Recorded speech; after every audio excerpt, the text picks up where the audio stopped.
Alors, vous avez vu qu'on a utilisé plein d'images JPEG. C'est donc un peu la cata si on veut mettre sur les images des calques de réglage, des filtres de netteté, etc. dans Photoshop. Donc on va voir ici deux choses rapidement, très intéressantes. On va utiliser Photoshop pour transformer en PSD toutes les images d'un dossier avec le processeur d'images de Photoshop. Ensuite, on utilisera InDesign pour remplacer d'un coup toutes les images JPEG par les versions PSD. Donc ça ne va pas demander beaucoup de boulot. Donc vous êtes autorisé à commencer une mise en page avec la version JPEG et remplacer après par la version PSD si vous voulez. Donc on va dans Photoshop.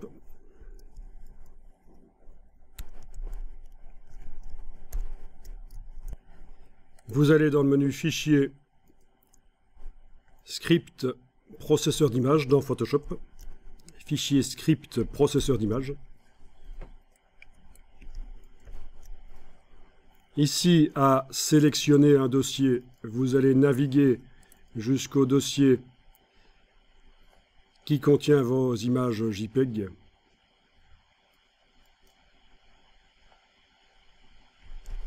Parfois, c'est bien de les mettre dans un dossier rien qu'à elles aussi. Mais bon, on va faire comme ça. Elles sont à côté des documents InDesign, ça va, il n'y en a pas beaucoup, ça va le faire. Voilà, donc en cliquant sur sélectionner un dossier, vous avez été indiqué le dossier qui contient vos versions JPEG.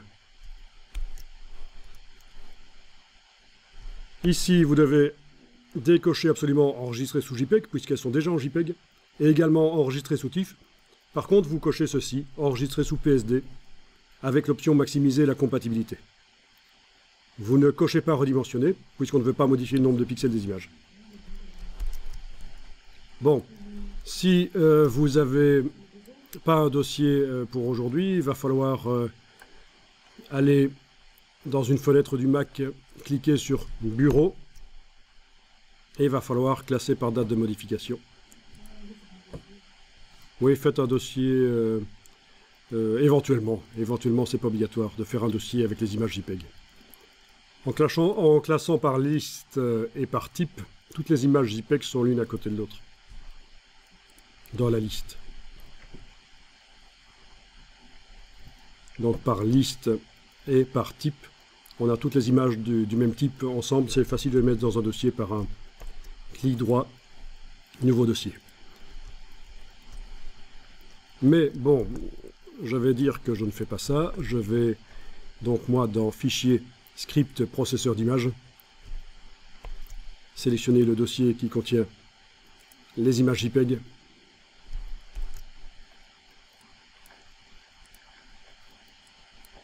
Vous avez donc ici coché uniquement enregistrer sous PSD. Exécuter l'action, ben vous n'avez pas d'action à exécuter, pas de script d'action à exécuter, genre transformer les images en sépia ou appliquer tel ou tel filtre sur elles. Inclure le profil ICC, vous pouvez faire si vous voulez. Et enregistrer au même emplacement, c'est pas mal. Bon ben voilà, je pense que tout est bon. Si vous avez ça comme ça, vous allez pouvoir cliquer sur exécuter. Oui, c'est une sorte de traitement par l'eau, et ça peut être fait par traitement par l'eau aussi. Disons que c'est spécifiquement pour convertir vers un de ces trois formats, ou les trois. Donc je clique sur exécuter, et là les images s'ouvrent une à une, et sont enregistrées en PSD. Ça ferme quand c'est ouvert, quand c'est fait, enfin ça enregistre, je veux dire. Voilà.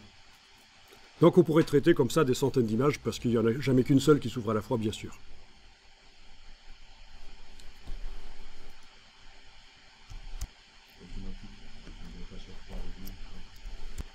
Alors ici, il me dit qu'il n'a pas su lire certaines informations, c'est certainement les fichiers d'icônes du Mac, mais également les fichiers InDesign, évidemment, puisqu'ils étaient dans le dossier. Là. Donc c'est pas grave. C'eût été mieux de mettre toutes les images JPEG dans un dossier, mais vous allez voir que ça marche même si on ne le fait pas. Alors, je vais aller voir dans le disque dur ce qu'il a fait. Donc dans le dossier là, je trouve un dossier PSD. Et dans le dossier PSD, je trouve toutes les versions PSD des images. Vous avez vu, j'ai double-cliqué, je suis rentré dans le dossier PSD. Je ne sais pas si vous connaissez l'astuce, touche commande, vous cliquez là, vous avez le chemin, vous pouvez remonter d'un niveau facilement. Touche commande et cliquer sur la barre de titre vous permet d'avoir le chemin. C'est bien pratique.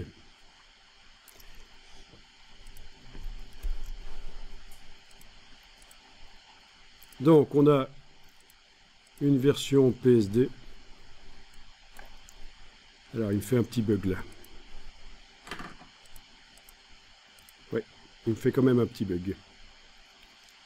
Parce que normalement par liste, il doit me mettre le petit triangle pour me permettre d'ouvrir le dossier. Et là, je n'ai pas.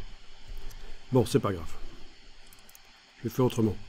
Alors l'idée, c'est que toutes les images ici, vous ne devez absolument pas changer leur nom. Elles doivent garder le même nom que ce qu'elles ont en version JPEG. Par contre, l'extension PSD est changée, bien sûr. C'est la seule chose qui change.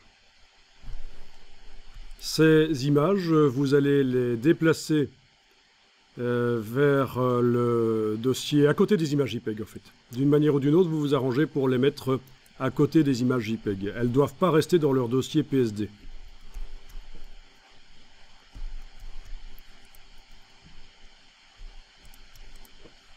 Et voilà ce qu'on obtient. Donc, chaque fois, dans le dossier, on a la version JPEG utilisée actuellement par InDesign. Et on a la version PSD. Je vais classer par nom, ça se voit mieux. Voilà, JPEG, PSD, JPEG, PSD. Chaque fois le même nom, mais une extension différente.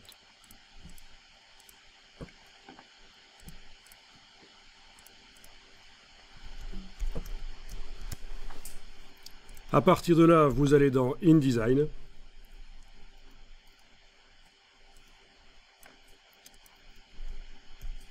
Il y en a une qu'il faut mettre à jour. Voilà. Oui, parce qu'on avait déjà chipoté avec des images PSD, une image PSD. Donc dans la palette lien, vous allez activer toutes les images de la palette lien, clic et majuscule clic. Donc elles sont toutes activées, les JPEG, peut-être pas la PSD, tiens, qui est déjà une PSD. Donc je l'exclus de la sélection avec la touche commande en cliquant. En tout cas, là, voilà les JPEG qui sont là sélectionnés. On va demander à InDesign de remplacer par les mêmes images, mais cette fois-ci le format PSD. Vous allez dans le menu de la palette des liens, rééditer l'extension de fichier. Et ici, l'extension qu'on recherche, c'est PSD. Comme il vous l'indique bien ici, les fichiers doivent avoir le même nom, mais pas nécessairement la même extension, bien sûr, et être dans le même dossier. Donc c'est ce qu'on a fait. Sinon ça ne marche pas. Vous cliquez sur réédition de lien. Et voilà.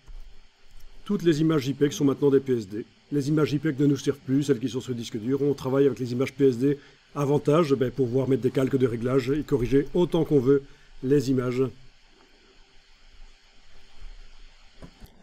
Donc il y en a chez qui ça ne marche pas. Soit vous avez utilisé un navigateur qui était réglé pour que quand on télécharge les images, les extensions ne soient pas inscrites, soit dans les préférences du Finder, ici, Finder Préférences, dans les options avancées, vous n'aviez pas ceci qui était coché et ça a eu une influence. En tout cas, chez relativement peu d'entre vous, ça foire, parce qu'il y a un message d'erreur. Parce que les images JPEG sont sans extension .jpeg sur le disque dur et donc le remplacement n'arrive pas à se faire.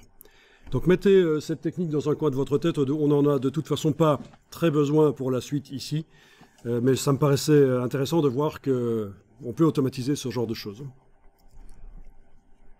Parce que si vous ne connaissez pas le système, vous y êtes parti, si vous avez 40 images, vous êtes parti pour un bon bout de temps, 30 minutes à faire du renommage de fichiers, de la réédition de liens, manuel pour chaque fichier.